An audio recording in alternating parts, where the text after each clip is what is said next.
Alamin. Menebar Islam rahmatan lil alamin.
Assalamualaikum warahmatullahi wabarakatuh. Kembali lagi bersama saya Al-Fahrizal dalam program acara Kalamuna, menebar Islam rahmatan lil alamin.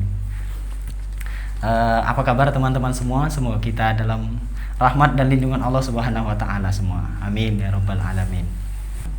Seiring berjalannya waktu, pada tahun 2003, Tebu Ireng mendirikan suatu lembaga khusus putri, yakni Pondok Putri Pesantren Tebu Ireng.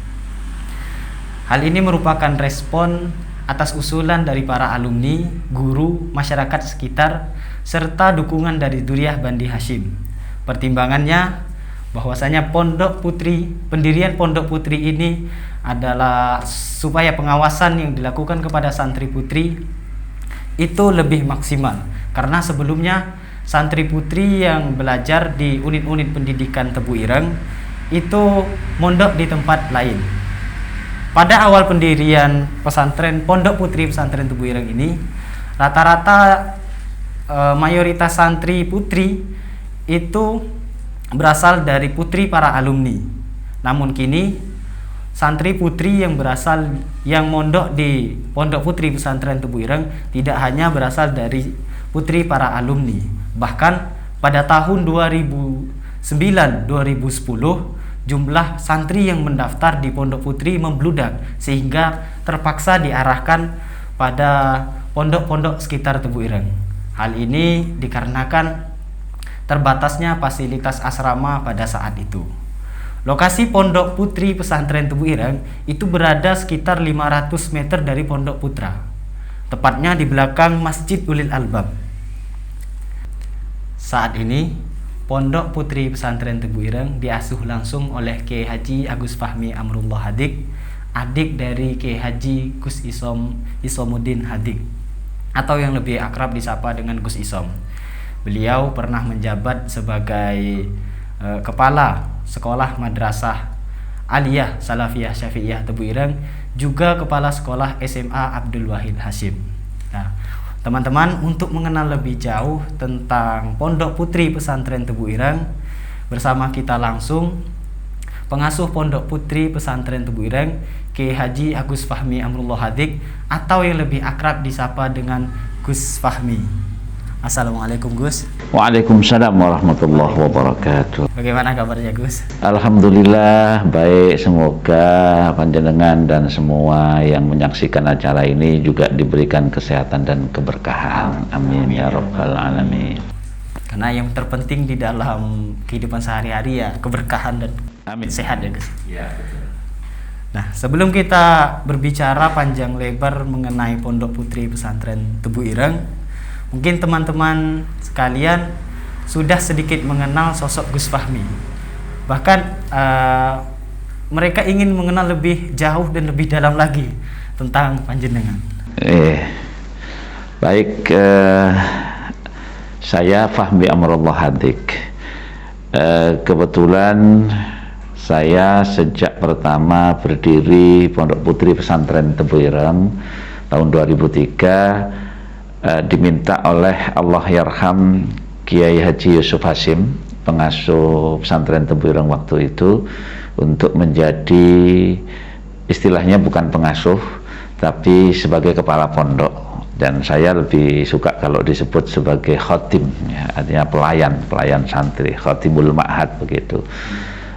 Saya lahir di Tebu Ireng, tepatnya 21 Januari 1968, dari seorang ibu yaitu Nyai Khadijah. Ya, ayah saya namanya Kiai Hadik Mahbub. Kalau ibu saya kebetulan memang beliau adalah putri Hadratus Syekh, sedangkan Kiai Hadik anak saya itu dulu santri tapi juga sekaligus pengajar di pesantren Tebu Ireng tahun 60-an lah. Jadi santri-santri Tebu Ireng, alumni-alumni Tebu Ireng yang mondok antara tahun 60-70 pasti akan mengenal sosok ayah saya. Saya anak nomor 2 dari 3 bersaudara. Kalau tadi jenengan sebut kakak saya itu Gus Isom, itu anak pertama, kemudian saya dan adik saya itu Gus Zaki, Gus Zakatik, yang kebetulan kakak dan adik saya dua-duanya telah berpulang ke rahmatullah. Jadi sekarang ini tinggal saya yang seayah seibu yang sakit lah. Saya oleh ibu saya memang tidak dipondokkan kemana-mana. Jadi saya khusus belajar di Tebu Ireng, belajar ngaji-ngaji saja. Tetapi saya mendapatkan pendidikan formal itu justru di sekolah-sekolah umum. Jadi mulai dari SD negeri, SMP negeri, SMA negeri, sampai kuliah di Universitas Negeri Malang, itu semua atas arahan ibu. Jadi berbeda dengan kakak dan adik saya yang memang oleh ibu saya memang dipondokkan lah. Tetapi saya memang oleh ibu tidak diarahkan ke pondok. Bahkan saya waktu mau kuliah di Malang itu saya pilih IAIN itu malah tidak boleh sama ibu. Jadi ya saya tidak tahu, wallahu alam, tapi yang jelas perhatian ibu memang terhadap anak-anaknya ini soal pendidikan itu memang berbeda-beda ya. Jadi kalau tadi saya katakan Pondok Putri ini istilah yang dipakai memang sama dengan Pondok Putra, karena Pondok Putri ini bagian dari Pondok Tebu Ireng. Artinya kalau di Pondok Putra itu ada kepala pondok, maka di Pondok Putri juga ada kepala pondok. Jadi saya sendiri memang dari keluarga yang ibu saya dulu itu sangat aktif di organisasi. Juga beliau menjadi seorang mubalighah yang sering mengisi pengajian ke mana-mana. Beliau juga seorang organisatoris dan pernah sampai akhir hayat beliau menjabat sebagai ketua Muslimat, PW Muslimat Jawa Timur, juga menjadi anggota DPR, DPR Provinsi Jawa Timur. Nah, saat-saat terakhir beliau sebenarnya diminta untuk menjadi anggota DPR pusat dari DPR Jawa Timur, mau diminta untuk, waktu itu masih muda karena hanya ada 3 partai waktu itu. Tetapi sepertinya ibu lebih berat dengan muslimatnya, hanya beliau tidak kerso untuk dijadikan anggota DPR, dicalonkan menjadi anggota DPR pusat. Beliau lebih memilih untuk menjadi mengabdi di Muslimat Jawa Timur. Sosok seorang ibu itu memang aktivis sejati. Aktivis sejati, bahkan yang membuat saya kagum beliau itu saat terakhir mungkin sekitar 1-2 bulan sebelum wafat itu beliau dalam kondisi sakit. Itu nyambangi saya ke pondok di Gading Malang. Jadi saya mondok itu ketika kuliah. Nah, dalam keadaan senden di mobil saya datangi beliau, saya tanya, ya Allah, ibu ini mau kemana dalam kondisi sakit? Ternyata jawabannya luar biasa. Ada 3 daerah, ke Malang, kemudian lanjut ke Pasuruan dan ke Lumajang. Bisa kita bayangkan dalam kondisi sakit beliau masih sempatkan untuk nyambangi muslimat di 3 cabang, Malang, Pasuruan dan Lumajang. Ini karena memang kecintaan beliau terhadap organisasi muslimat, ya. Nah, ini yang akhirnya kami putra putri beliau, kebetulan memang kami bertiga ini putra semua ya, itu menjadikan sosok ibu ini sebagai inspirasi. Jadi karena keaktifan beliau berdakwah dan sebagainya tanpa apa istilahnya, tanpa pamrih dan sebagainya, tidak mengenal lelah dan sebagainya, itu juga yang akhirnya menurun ke kami-kami ini. Jadi melanjutkan perjuangan ibu, medan dakwah dan sebagainya. Seperti Gus Isom itu ketika saat-saat terakhir dalam kondisi habis kemoterapi begitu, ya beliau masih mengisi pengajian dan itu disopir sendiri ya. Berarti semangatnya sangat luar biasa. Makanya saya luar biasa. Jadi ibu, kakak itu semangat untuk berdakwah itu luar biasa. Kalau sudah dapat undangan dan sebagainya, nggak lihat kondisi badan.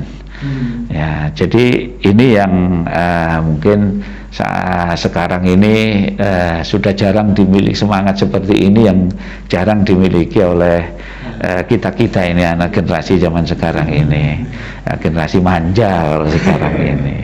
Nah, mungkin teman-teman sekalian ini bisa jadi referensi kita untuk bagaimana referensi kita dalam berdakwah atau seorang aktivis organisasi itu bagaimana. Ini bisa jadi inspirasi kita lah di dalam berdakwah. Ini terkait permasalahan pendidikan dari orang tua, Gus. Jadi ada yang dari sampaikan tadi kan itu mengenai dari sosok seorang ibu. Nah, mungkin teman-teman di rumah juga ingin pendidikan dari sosok seorang ayah itu bagaimana? Iya, ayah saya kebetulan memang juga luar biasa. Jadi beliau itu mondok di Tepu Ireng, tapi juga pernah mondok di Gontor dan beberapa pesantren yang lain. Jadi ini yang saya dengar dari alumni, memang ayah saya ini dulu istilahnya jadi pelurunya Tepu Ireng, karena beliau kemampuan bahasa Arabnya bagus, karena dari Gontor bahasa Arab bahasa Inggrisnya bagus, sehingga kalau ada tamu zaman itu tahun 60-an itu, ketika ada tamu dari luar negeri, apakah itu tamu dari Arab, ayah yang jadi juru bicaranya. Kemudian kalau ada tamu dari Eropa, dari Inggris, juga ayah yang jadi juru bicaranya, karena memang kemampuan bahasa Arab dan bahasa Inggrisnya luar biasa. Dan satu hal yang saya juga, kalau ibu itu mendidik putra-putrinya dengan keras, ayah ini sebaliknya. Jadi ayah ini sabar. Saya selama kumpul dengan beliau itu tidak pernah sekalipun mendapat atau dimarahi oleh ayah saya. Kalau ibu tegas, keras, bahkan terkenal keras sekali. Tapi kalau ayah sabar. Nah, jadi ini dua-duanya ini memang luar biasa menurut saya. Punya kelebihan dan kekurangannya masing-masing tentu saja. Mengenai masalah pendidikan dari orang tua ya. Nah, terus pendidikan yang sampean sampaikan kepada anak jenengan ini bagaimana? Iya. Jadi saya tidak pernah memaksa ke masalah pendidikan. Satu hal yang saya tekankan kepada mereka, yang penting pokoknya jadilah anak yang soleh, solehah, anak yang baik, anak yang bermanfaat. Jadi apapun kelak, saya tidak pernah kamu harus jadi begini, kamu harus jadi tidak. Bahkan ada yang mau mondok saja silahkan. Nah, kebetulan yang anak ketiga ini kayaknya pengennya mondok-mondok saja. Oke, saya kirim ke Langitan, alhamdulillah. Nah, nanti kalau masalah kuliah belakangan mungkin nanti bisa ke Unhas atau Mahatali, terserah. Nah, saya tidak pernah mengarahkan mereka. Jadi dalam arti mengarahkan jurusan yang dipilih, terserah kamu karena kamu yang menjalani. Nah, jadi yang penting pokoknya tugas kami hanya mengarahkan kalau ada yang kurang, ada yang salah ya kita koreksi. Jadi itu yang saya pegang karena ibu dulu juga begitu, tidak pernah memaksa harus jadi begini, itu tidak. Sehingga kami bersaudara ini ya jadi diri kita masing-masing. Ya, bukan karena paksaan orang tua, bukan karena kehendak orang tua. Terkait cara jenengan ngajar kepada santri, ini ada suatu hal yang menarik dari teman-teman.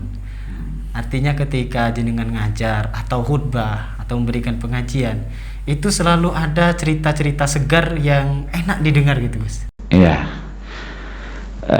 Ya, jadi memang ini saya pernah ditanya oleh wartawan itu, kalau panjenengan khutbah atau ceramah atau apa itu selalu didahului dengan cerita. Karena saya melihat bahwa ketika kita itu bercerita, orang akan mendengarkan.